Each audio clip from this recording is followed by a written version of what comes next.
most wonderful time of the year. Hi, I'm Daphne Bennear with the Department of Aging and Human Services here in St. Mary's County. I'm the program coordinator for the National Family Caregiver Support Program. And I'm here today to talk about some holiday issues, handling the holidays. And we just sing, it's the most wonderful time of the year, but is it really? You know, the holidays bring extra stress, family conflicts sometimes, financial expenses, and just lots of busyness that can be really stressful for family caregivers, for everyone else. But today we're going to talk to you about handling the holidays, how you can, as a primary caregiver, set some boundaries around what you're going to do, what you're not going to do, communicate to others your needs and your boundaries that we're going to talk about, and also how to get a little bit of holiday joy and all this busyness and all this stress that's going to happen here. So here we go.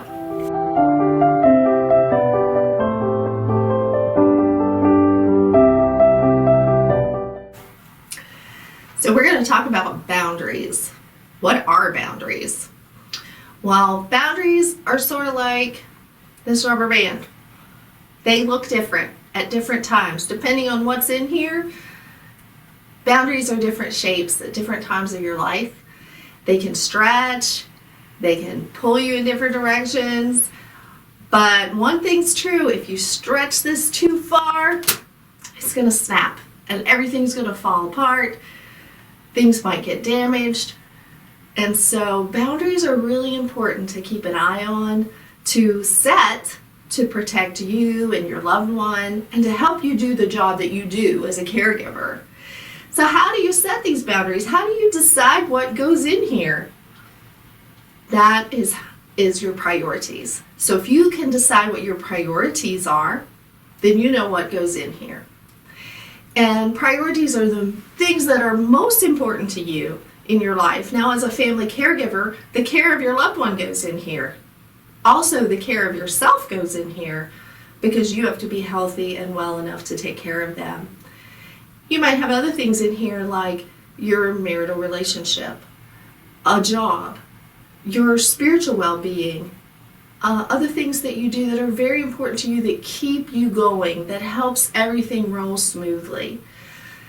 The thing about priorities is only you can decide what they are. No one else can tell you what they are or choose for you.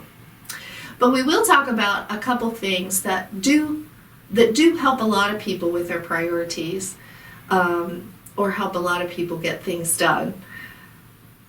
Routine is a big thing for a lot of caregivers that helps them to get everything done. And so a routine would be a priority that might go in here for you. It helps you maintain a daily activity, something that you expect, something that you know. It helps keep you on top of things, and it helps keep your loved one feeling safe. They know what to expect. They know what happens when. They feel safe. They feel taken care of. It helps their mood. It helps your mood. So for a lot of people, routine goes in here. For some people, other things are going to go in here too. Your job, if you have one, is going to go in here. But safety and health for you and your loved one are a huge, big priority that needs to go in here. And what does that look like? Setting those boundaries. What does it look like? Sometimes it looks like just saying no. No, I'm not going to bake my famous sweet potato pie for Thanksgiving dinner. It might just interfere with your routine too much. It might just take too much energy from you. And you can choose to say, no, you're not going to do that. You can buy the pie and take it. No one's going to know, maybe. And, it's okay. It will still be Thanksgiving that way. You might choose to say, we're not hosting this event this year. Someone else might want to step up and do that, but we're not hosting this event this year because having a lot of people in your house just might be too overwhelming for your loved one. It might be too stressful for you. you choosing what you're going to do, when you're going to do it, and how you're going to do it. That's what setting boundaries is. So when you do those things, you're creating this safe space inside. You're saying, these are my priorities. Now, when you choose these, you're going to have temptations. You're going to have temptations to stretch out.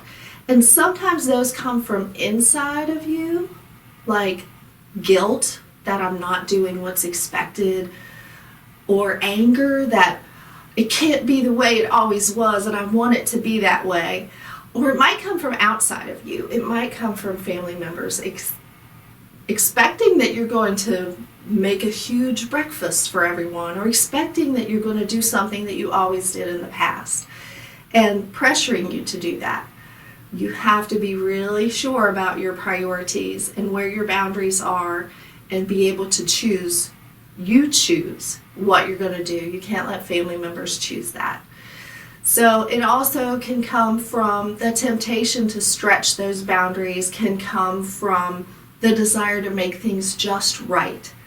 I think a lot of times caregivers want to make everything just right. They want their loved one to feel that magic of Christmases past, or that special moment that they had when they were a child. You want to make it just right. We can never make anything just right. Everything is different every moment, but you can choose what you're going to participate in and what you're not. So just be honest with yourself about how far you can stretch and in what direction you can go and still keep your priorities in there. Be honest with yourself. Be honest with yourself about your resources, how far you can go, and why you're doing that, why you're going here, why you're putting things inside these boundaries. And also be flexible. You got these boundaries, you can move them around.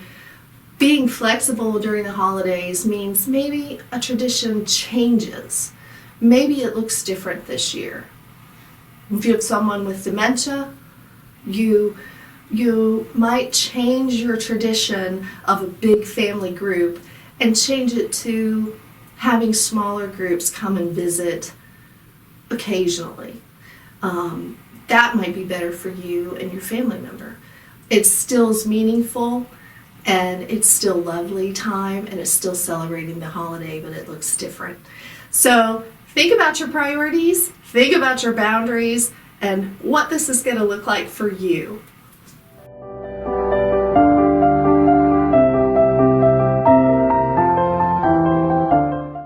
Communication. So once you have your boundaries, you know your priorities, you know what you're going to do, what you're not going to do, what you need to do to maintain those priorities and keep everything going, take care of everything, then you need to communicate that. You need to communicate that to people in your life, and particularly during the holidays, you need to communicate that to probably family members and other people that you have traditions with. So it's really important for caregivers to do this, and I think sometimes caregivers struggle with communicating these boundaries, with communicating their needs, with communicating what they are going to do and what they're not going to do.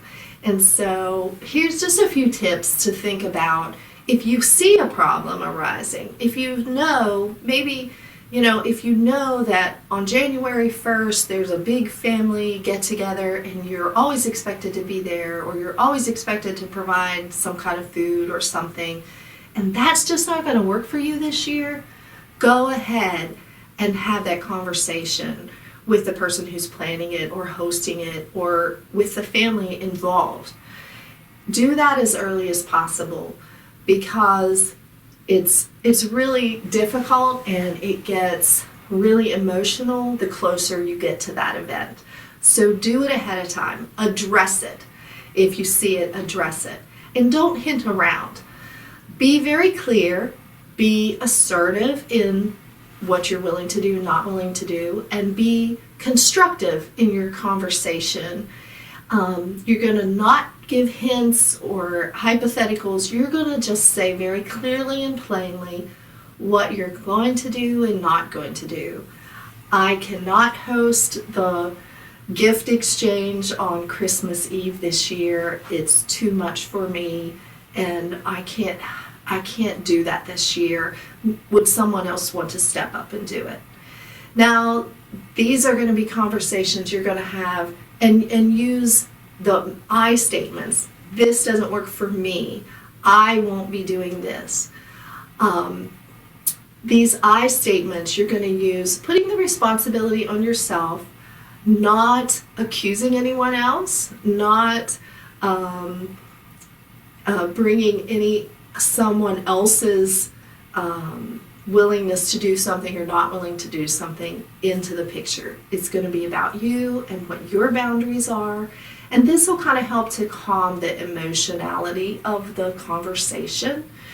And so that's also something that happens in families. We feel very entitled to one another to have these big family get-togethers. We feel very emotional about it. It's memories, it's what we always do, it's what makes the holiday what the holiday is, and we have these emotions tied up with these traditions. So if you can use the I statements, if you can reduce the emotion in your voice or in your body language when you tell people your boundaries, that's going to be more constructive. It's going to be helpful to keep the conversation really about the facts and less about how it makes people feel. And it's not your responsibility to make people feel a certain way, although they have a right to their emotions. But you have a right to your boundaries. And your responsibility is not to make them feel better. Your responsibility is to honor your priorities and keep your boundaries. And so if you feel like you're going to become emotional with a conversation, if you feel like you're not going to be able to keep maybe your anger down or your sadness down, or there might be crackling in your voice or whatever, you might want to think about writing out that conversation. Writing out what you can do, what you can't do, what you're going to participate in, what you're not, how you're going to participate. And writing that out, review it with a friend or your spouse, and then maybe text that to a group text to the family, or send an email out so that they don't hear the waver in your voice, or they don't see your body language that tells them there's some emotional response in you about this. They can just get the facts, and that will help them to be able to receive those facts and without an emotional response. Now, sometimes, as caregivers, we assume that other people just know what we do every day, what the little things that we do to keep things going. We assume that they're in tune with that, and really they're not. Other family members are not in tune with the moment-by-moment things and stressors and demands that you have in your life to make your loved ones' daily routine get accomplished and get their needs met. They don't understand the minute-by-minute things, all the things that go on in your head and in your house and that help you to take good care of this person. They just don't realize it unless you let them know. So it's really good. It's really a good idea to approach your conversation with family members from a presentation of educating them about what you do. If they come back at you, if you're not going to do something, and they come back at you with an emotional response, you can, instead of taking a defensive stand, which is the natural thing that we do, right? Instead of being defensive, choose to be educative and to inform them about what it is that your loved one needs every day and what it takes to get that done. Not in a condescending manner or in an accusatory manner, just a matter of fact. And once people realize that there's a lot that goes into what you do, sometimes they may even say, you know what, when this happens, call me. I can help here, or I can step in here, or I can do this for you. They may even You may be able to win someone to your team to help you out, and their understanding of why you can't bake that award-winning sweet potato pie is going to be more clear to them, and they're going to be able to accept the fact that they're going to get a store-bought pie this year. So that's okay. But communication is so important to all of us, and it helps maintain realistic expectations. It helps you to maintain your boundaries, and it helps to maintain and enhance family relationships. So I want to challenge you to make good communication clear, assertive, and constructive with your family members during this holiday season.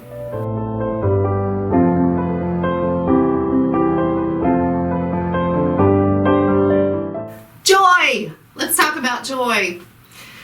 Now that you've thought about your priorities and your boundaries and communicating them to other people and what you're able to do and not able to do, that you've got all this stuff jumbled up in your brain now, I want to make sure you have some joy during this holiday season. It's hard for us. There's so many things pulling at us and so many things going on. We get stuck on the day-to-day tasks. We have to do this, we have to get that done. We forget to have joy. We forget to take pleasure in things in our lives. And so a few little tips that might help you is to remember the little things.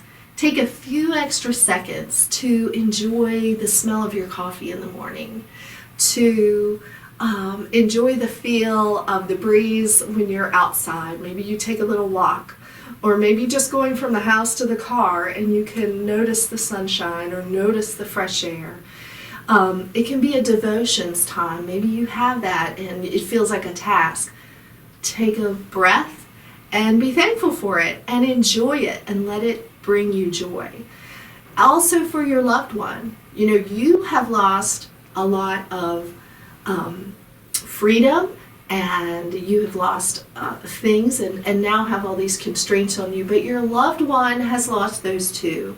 And so allowing your loved one to enjoy the little things and reminding them, smell your coffee, Dad. How's that smell to you?